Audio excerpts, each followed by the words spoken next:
Salam Indonesia. Anda menyaksikan berita terkini bersama saya Epa Jayantika. Pemirsa, tim Justisi Kota Denpasar kembali menggelar sidak masker di Jalan Angsoka, Kelurahan Ubung, Kecamatan Denpasar Utara.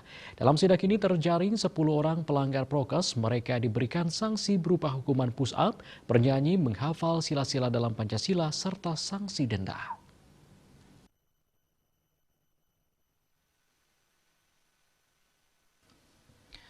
Kabid Ketertiban Umum dan Ketentraman Masyarakat Pol PP Kota Denpasar Nyoman Sudarsana mengatakan penertiban kali ini berlangsung di Jalan Ken Arok, Desa Ubung Kaja, Denpasar Utara. Dalam sidak ini 9 orang diberikan peringatan dan sanksi administrasi dan seorang didenda di tempat karena tidak menggunakan masker. Sudarsana mengatakan seperti sidak sebelumnya, sanksi yang diberikan seperti bernyanyi, menghafal Pancasila dan push up. Bagi yang tidak menggunakan masker didenda di tempat. Semua pelanggar yang tidak membawa masker tersebut beralasan lupa. Padahal aturan penggunaan masker sudah berlangsung setahun lebih.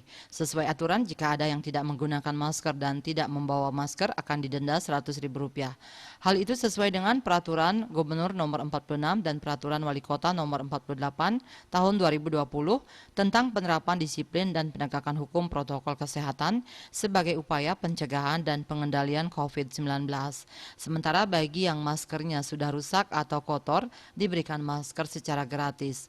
Sidak ini digelar sesuai dengan Peraturan Gubernur Nomor 46 dan Peraturan Wali Kota Nomor 48 Tahun 2020 tentang penerapan disiplin dan penegakan hukum protokol kesehatan sebagai upaya pencegahan dan pengendalian COVID-19. Asmara Putra, Bali Pos melaporkan. Pemirsa, untuk mencegah penyebaran COVID-19, ingat pesan Ibu selalu terapkan 3M, wajib memakai masker, wajib mencuci tangan, dan wajib menjaga jarak, serta wajib menghindari kerumunan. Dengan penerapan perilaku 3M, Indonesia segera terbebas virus corona menuju Indonesia maju.